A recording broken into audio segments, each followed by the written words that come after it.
Magandang umaga mga kabay. So ayan, meron po akong estimate dito mga kabay. Wala po tong job order dahil ang may-ari nito kapitbahay lang po namin. So ito yung in-estimate ko nung nakaraan mga kabay, armature tsaka gear. Ayan. Ito po yung gear niya. Yung armature niya mga kabay, kinuha na po ng may-ari. So papakita ko na lang sa inyo yung bago. Ayan.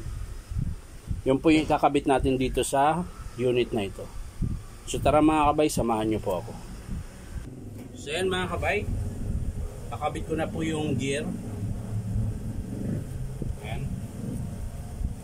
Shoot lang tayo ng gloves kasi may ano siya, yung pinagkatingan matalas. So yan, lalagay ko na po yung gear mga kabay. Ayan.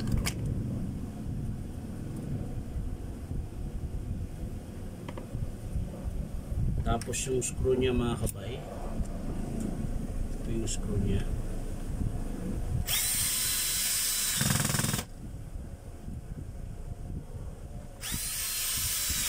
So yan mga kabay, okay na.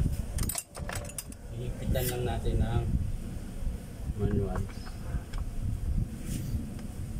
Yun. Yan, para sigurado.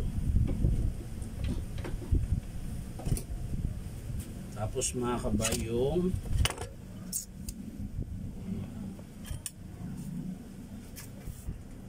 so yan na mga kabay, nakabit ko na po yung field coil. Ayan. So ikakabit na po natin yung armature. Tsaka syempre yung lock. Sana ba yung lock spindle? Bakit nawala? Sana punta yun. So yan mga kabay, kakabit ko na po ito. Ito muna.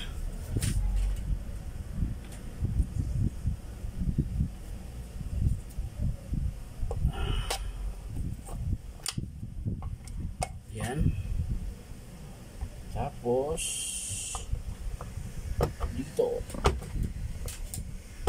Yun.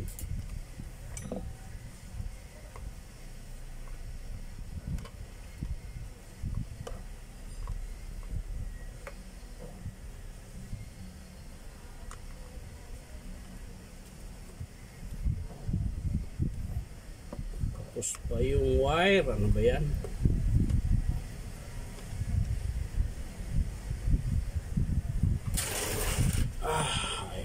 So yan na po mga kabay, nagawan ko na po ng paraan yung wire. Ayan.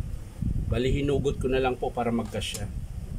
So lalagay na natin yung takip mga kabay. Ayan. Tapos yung lock.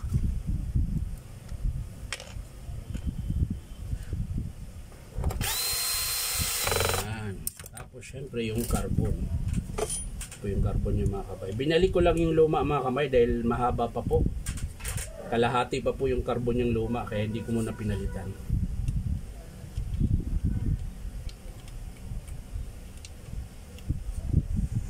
Masok ka na Brad. Huwag ka na mag-entertain.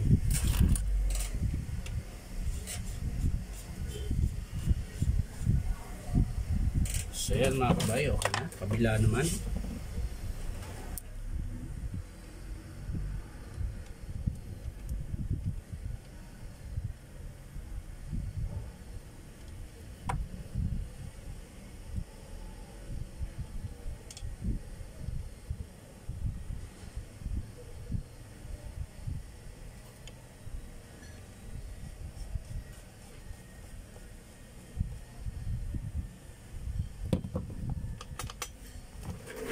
So mga kabay, titesting na po natin.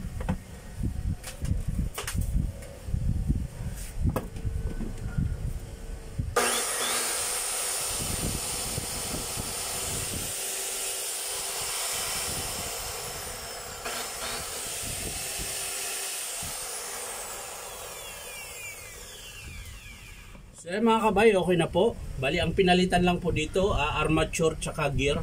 Ayan, bungi po yung gear niya. Ayan. So yan lang po mga kabay, maraming salamat sa panonood at syempre follow nyo po itong aking YouTube account na Inom Tabay. So maraming salamat sa panonood at palike and share na rin po. Bye bye.